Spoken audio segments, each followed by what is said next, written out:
Hey everybody, it's Keegan here. I'm back with another video once again, and it's time for another movie review video. My first movie review video in over 2 weeks. Before we get into the episode, I know I haven't been uploading as much movie review videos lately. This was mostly due to me being busy with other videos and not having the time to doing movie reviews, and also I haven't really been in the right mood to doing a movie review video. For example, I didn't do any videos on Monday because I just wasn't in the right mood to doing any. And I was planning to do this video yesterday evening when I got home from work, but I had a really busy day at work yesterday and I just kind of wanted to relax for the evening. So I do apologize for the lack of my movie review videos, like the lack of new movie review videos as of lately. But now the wait is finally over. It's time to do a new movie review video. So let's get on with the episode. So today we're going to be talking about 3 movies that I saw in theaters recently. One of them I saw in theaters almost 2 weeks ago, and the other 2 I saw about a week ago. One of these, well, actually, 2 of these were movies that were re released for theaters in a 4K restoration. I'll point out which of those 2 are when we get to them. So let's get on with it. Let's talk about it. So the first film we're going to be talking about is the new Mike Flanagan film, The Life of Chuck, which was written and directed by Mike Flanagan. And this film is based on a short story by Stephen King, which I actually never heard of until I heard about this movie. And this film did premiere at the Toronto International Film Festival, where it won the People's Choice Award for Best Film. And I believe this movie was supposed to come out in, I can't remember if it was supposed to come out in December or something, but then it got pushed back to June of this year. And I saw the film 2 weeks ago. You might remember me talking about it in a vlog video that I did around that time on the same day I saw it. And I thought this movie was great. And Mike Flanagan previously directed some horror movies like Oculus, that one movie that I'm trying to remember with the deaf woman and the killer. Hush, that's the one I was thinking about. And he also previously directed Gerald's Game and Doctor Sleep, which are 2 other Stephen King adaptations. And Doctor Sleep is probably my favorite movie that Mike Flanagan has done so far. Well, at least the ones that I've seen, at least. And this new film of his is really great, and it's a non-horror Stephen King adaptation. Now, the story is a little bit hard for me to explain because it's one of those movies where the storyline is non-linear and told in a certain way. But it follows the life of a guy named Chuck in 3 stages of his life. When he was dying, when he was an adult, and when he was a child. But it's all told in reverse, kind of. Not really like how the story is told in the movie Irreversible. If you've seen that movie, like that whole movie, like the story in that movie is in complete reverse. It's sort of like that in this movie, a little bit, but it's kind of weird for me to explain it. But I really, really enjoyed this film. It's got some great acting, some good performances. It's well shot. It's well made. And I'm surprised Mark Hamill was in this movie. He did a really good job. He appeared in the last story of the movie. And I really liked the music in the film. And all in all, I thought it was a really great movie. But I feel this movie will probably grow on me some more the more times I rewatch it in the future. But other than that, it's a really great movie. And probably the best non-horror Stephen King adaptation, I'd say probably since The Green Mile. But that's just me, out of all of the non-horror Stephen King adaptations that I've seen.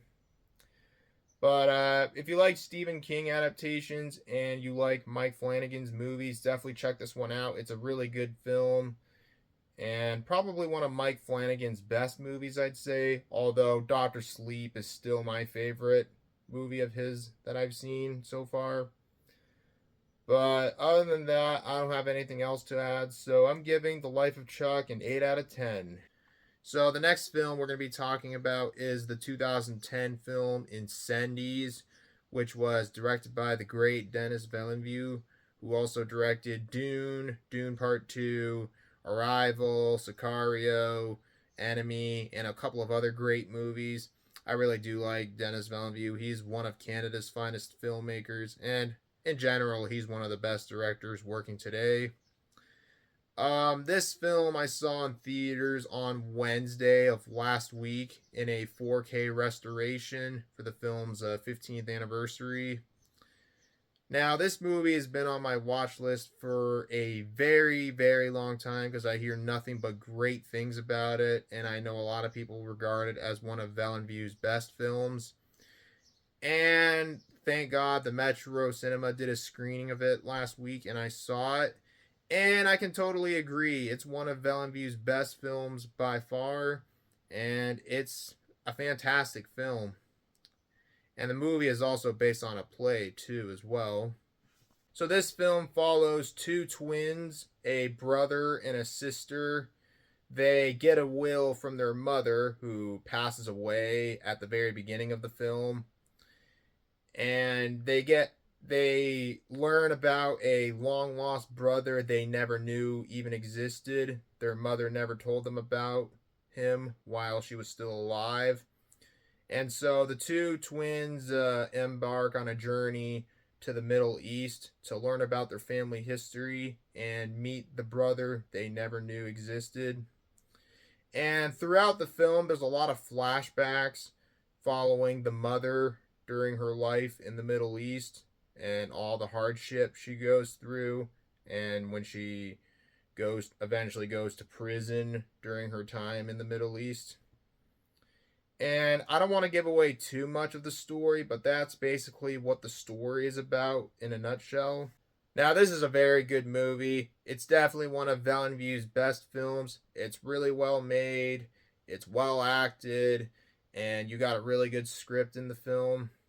And there's definitely some tough parts to sit through in the film because this is not really an easy film to sit through, like the bus scene, the prison scenes, and especially the twist around the end. I don't want to spoil it, but if you've seen the movie, you know what I'm talking about. Like, the fucking twist really shocked me. It was just like, holy shit. Like, I did not see that coming. But I don't want to spoil it, but if you've seen the movie, you know what I'm talking about.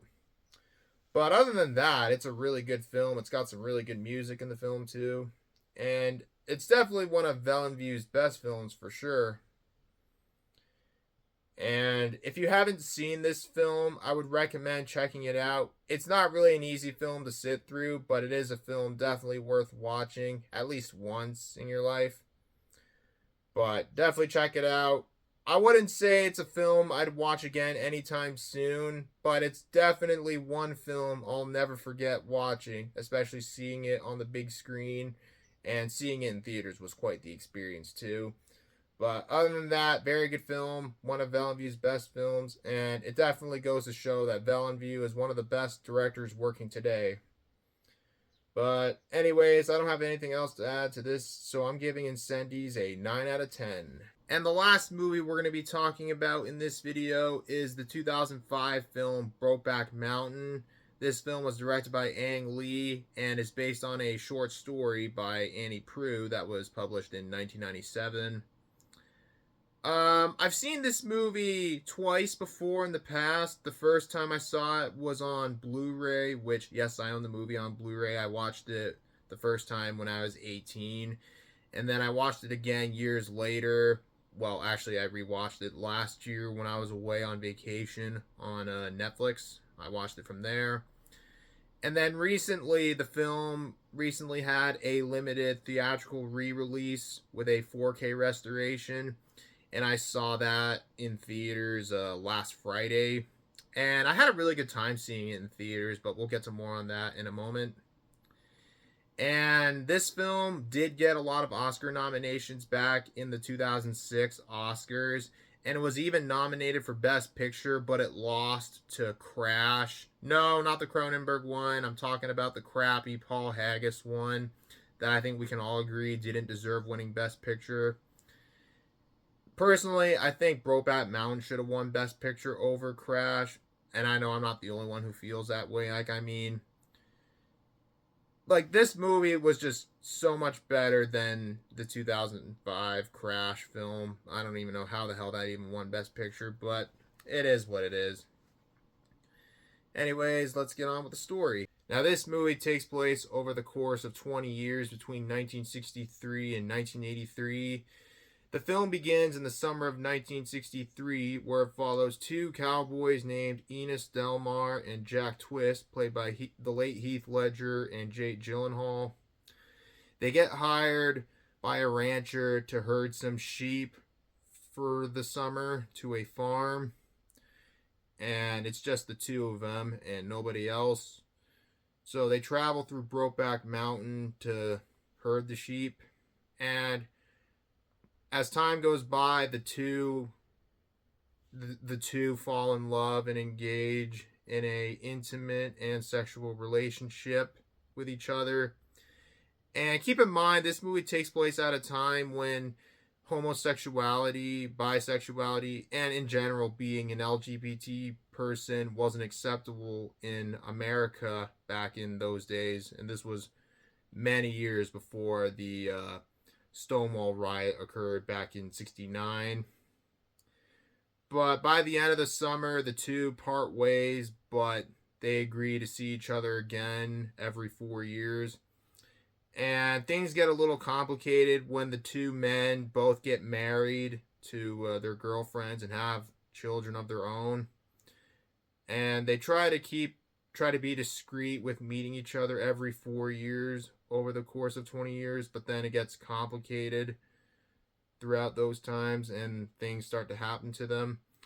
I don't really want to give away too much, and I really want to avoid spoilers because I would really recommend you check this movie out, but that's pretty much what the story of the film is about in a nutshell. Now, this movie is amazing. It keeps getting better and better each time I watch it, and I gotta say, after watching it a third time and in theaters, I think this is now one of my all-time favorite movies. It's definitely on my list for sure.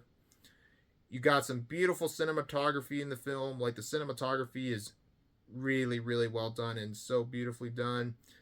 The music is really good too. Like, the score is so good.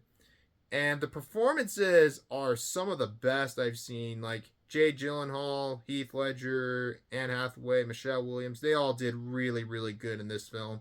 Hell, I'd say this was Heath Ledger's best performance of his whole career.